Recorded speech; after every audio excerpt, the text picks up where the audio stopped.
Hello, this is Dominic Steele from Christians in the Media and Village Church in Annandale, and we're studying the book of Numbers, and in Numbers chapter 27, the people of Israel are about to enter the promised land, and some women, the daughters of Zelophehad, raise a problem. Their father's dead, and they have no brothers, and the land is to be distributed by the men, so they're going to miss out.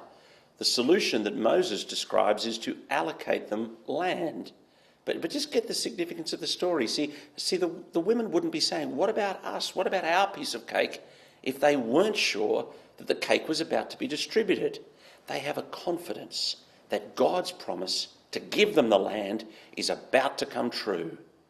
9 chapters later in Numbers 36, it's Zelophehad's daughters again. And another legal problem, Numbers 36:2, they said, when the Lord commanded my Lord to give the land as an inheritance to the Israelites by lot, he ordered you to give the inheritance of our brother Zelophehad to his daughters. Now suppose they marry men from other Israelite tribes, then their inheritance will be taken from our ancestral inheritance and added to that of the tribe they marry. And so part of the inheritance allotted to us will be taken away. Down to verse 5. And the point's valid. Then at the Lord's command, Moses gave this order to the Israelites. What the tribe of the descendants of Joseph is saying is right. Therefore, the Lord makes a ruling. Verse 6. This is what the Lord commands for Zelophehad's daughters. They may marry anyone that they please, as long as they marry within the tribal clan of their father, and the legal loopholes fixed up. And so again, the whole story is about, it's the people being confident, not about so much whether God's promise will come true. They're just when God's promise comes true. The book of Numbers, it finishes with these snapshots of detail of how life in the land is going to play out.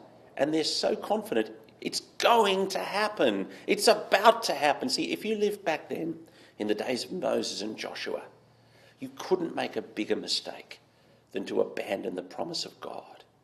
If you lived back then in the days of Moses and Joshua, you couldn't make a better decision, a more correct decision, than to trust the promises of God. And it is actually the same today. I mean, we who live in the days of Jesus, we do. We couldn't make a bigger mistake than to abandon the promise, the teachings of Jesus.